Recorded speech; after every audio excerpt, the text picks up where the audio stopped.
Here we are again. Welcome back for the latest installment of fun with really busy and crowded tartans.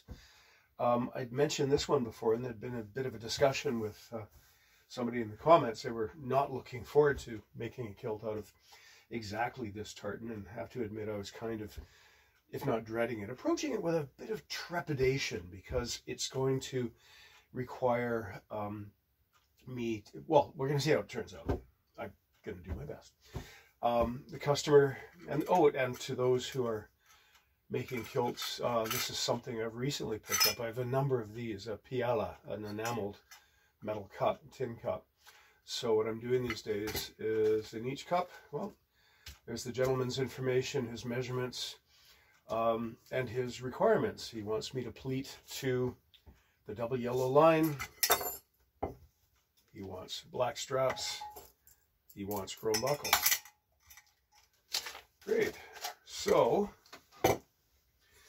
I've laid out the cloth, and as always, because his measurements are 38 waist, 42 hip, I'm starting with 19 and 19, splitting the waist into two, and I've laid out the apron so that the center of the apron is on the strongest element of the tartan, which in this case, as with busy tartans, it's a cluster rather than a single color, a single element.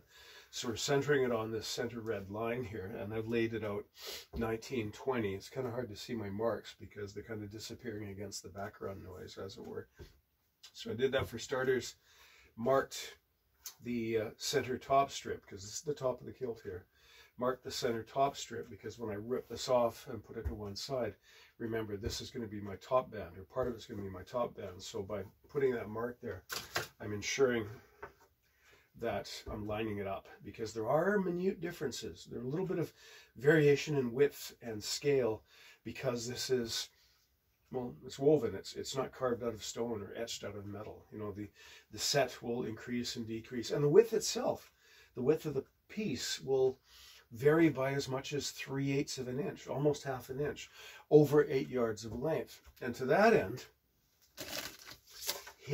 because his stated length, you know, this fellow doesn't live locally. This complicates it a bit too, because he's down in the States. He's down in, yeah, the States. I forget exactly what state right now, the West Coast. But he can't come up here for a fitting. He couldn't come up for me to measure him, so I'm relying on the measurements he's taken. He tells me the kilt's going to be 24 inches long, which takes me to the top edge of that red line right there.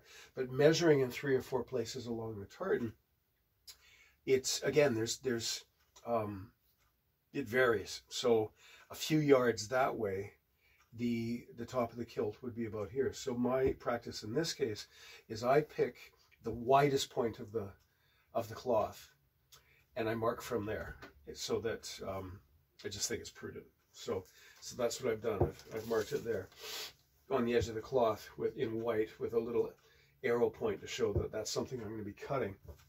And then the next stage, I have, having marked that, because I know he wants it to the yellow line, and I took a look at the 2 yellow lines. See, we have to, right? Which one do we go to, right?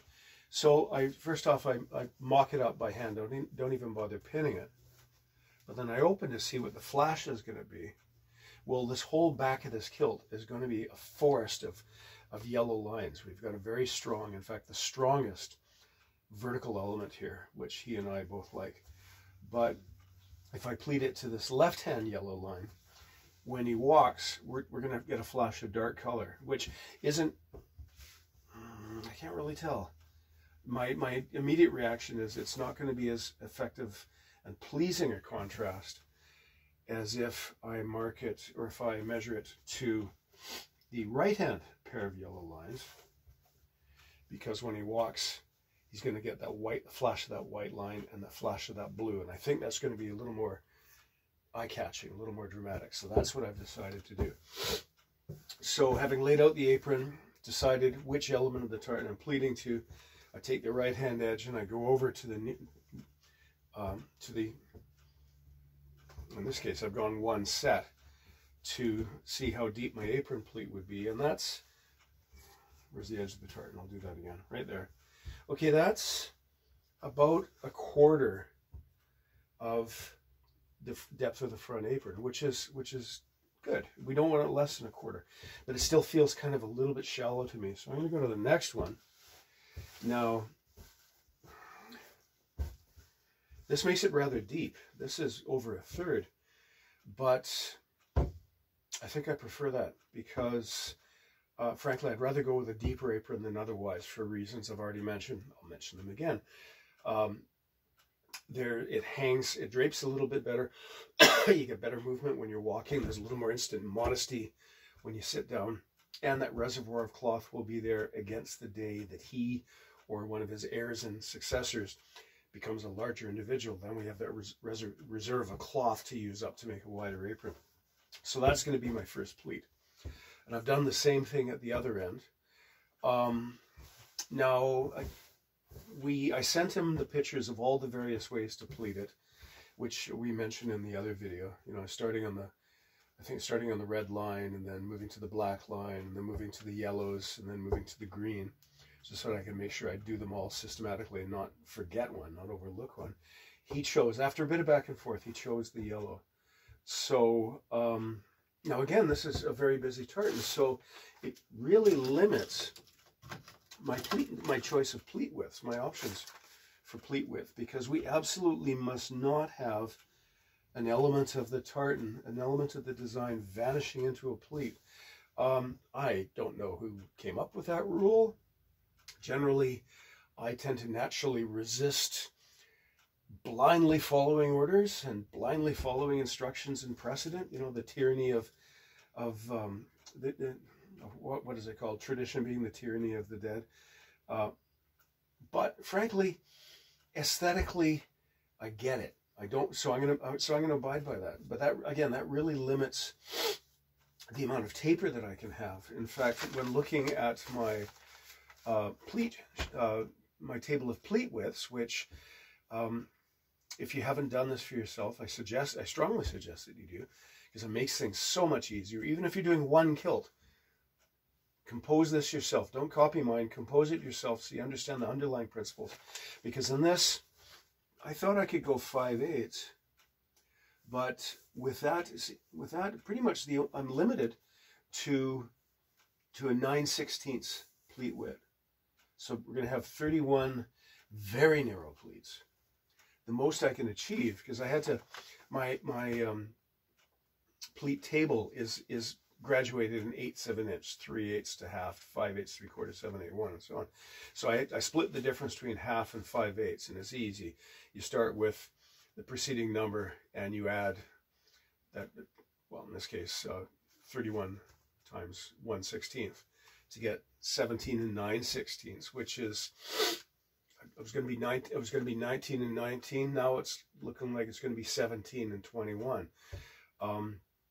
But that's good, because a wider apron, because I'm a military kilt maker. Well, I've started off as a military kilt maker, and I guess I still am. But we want a wider apron in the military fashion. So that's what I'm going to go with. So there we are. I think the most I'm going to be able to do is I'm going to be able to, where's my first pleat? My first pleat is here. I got a nice sharp new piece of chalk. I can get a bit of taper, because we really want a bit of taper. We really do, because it's even if the body doesn't have the taper, his body does. 38 to 42, good section of a cone. But we want to tailor it to that. So just for a laugh, I'm going to see how thick 2 chalk widths is. Okay. It seems that 1 chalk width is a 1/16 of an inch. So if I am measuring 9/16 at the hip, sorry, 9/16 at the waist, I'll be sewing to the, and I'm just going to make 2 chalk lines here so you can see it. At the waist, I'm going to be measuring to the inside of the chalk line.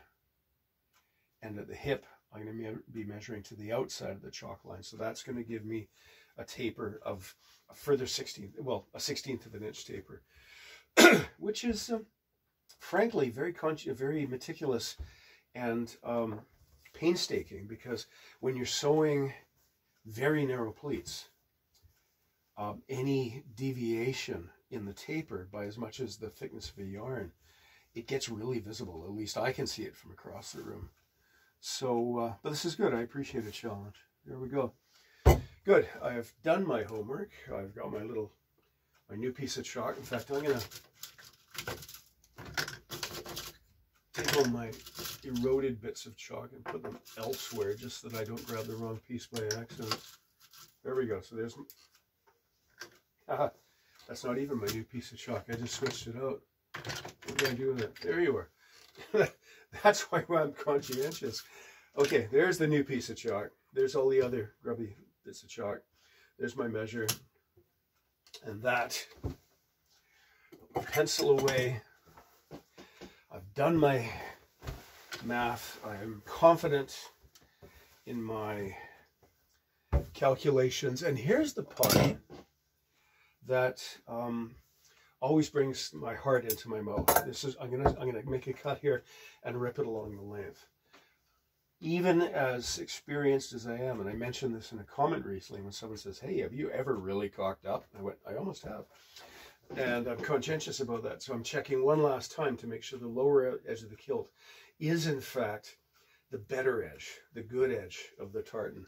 The other, frankly, is still immeasurably superior to a tuck selvage in my opinion, but that's the working edge, and it's a little rough, and you can see little loops and such like that. So good, I am right, and this seems to be the narrowest part of the cloth, because it marks my 24 inches as being quite a bit shy. It's like 1/8 of an inch, maybe almost 1/4 of an inch shy of where it is there, and I think 3/8 further on. So I've added 1/2 an inch there,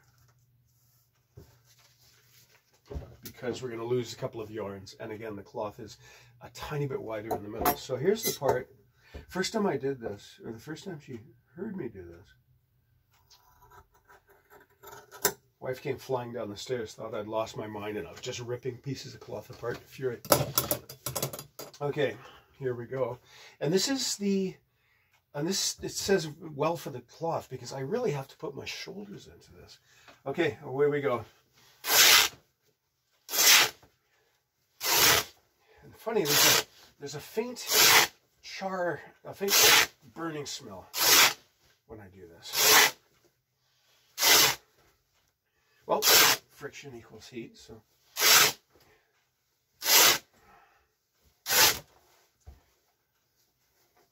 Oh, one other thing, before you do that, double check the receipt to make sure that the customer hasn't ordered something else, like a waistcoat or a plaid, because you want that extra bit. You're probably going to want that extra cloth for the rest of those projects. Now, I'm rolling that up carefully, but I'm not going to do that in real time here. My next stage, very carefully, you see there's a few spots where the tearing has gathered the cloth. I pull it out again. And you can see already there's 3 yarns coming loose, but this cloth is very good. It almost self-seals. So what I'm doing now, and I'm rather gingerly, even though I don't have to be super careful about it, but I'm still rather gingerly, carefully, as you can see, folding it into a stack, so that when I begin sewing, it's all neatly there. Sometimes I'll put a weight on it so it doesn't slide off and land on the floor. I keep my floor relatively clean, but still, right? Okay. And this is going to take a couple of days, because this is very meticulous, very close work.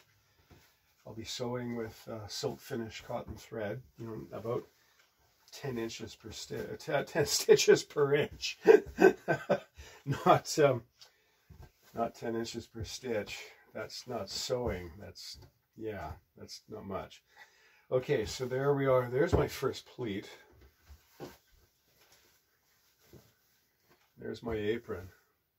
And as always, I've laid out the apron so that there's, as you can see, more than a handspan of left over at the end, because, and that's the same at both ends, because part of that's going to be the tuck and part of it's going to be the added layer of fringe.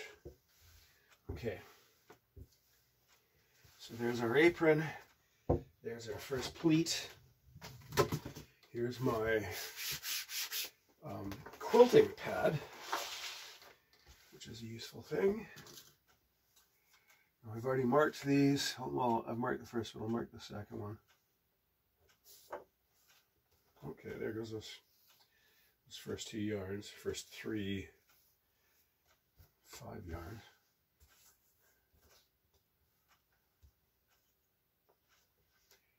I don't know if you can see it, but the other thing that I've done here, I've marked down 2.5 inches and then used a strap to draw where the buttonhole is going to be on the first and second pleats. So there we are. Kind of reveling in my new haircut. My head feels quite cold right now. There's my pleats. Now, somebody had asked for a video showing how I do the stitches and how much thread I catch, how deep a stitch I take. And I'm going to do that, but I'm not going to do it with this tartan because, again, it's like World War II dazzle paint. You wouldn't be able to see anything I'm doing against it. In fact, while I'm making this kilt, I'm not going to be able to see much of what I'm doing. It's going to be, and again, they're rather bright colors, aren't they? So I think I'll be sewing a bit, then looking away, sewing a bit, then looking away. Sometimes when you're working with a bright contrast like that, yellow to black, you look against a white wall and it's like you're seeing like a tartan test pattern. You're seeing like a negative image of the colors because your eyes have, the color has an effect upon your vision. Okay, good. That's good to go. That's ready to start sewing. I'll turn the camera off and get to work. Take care.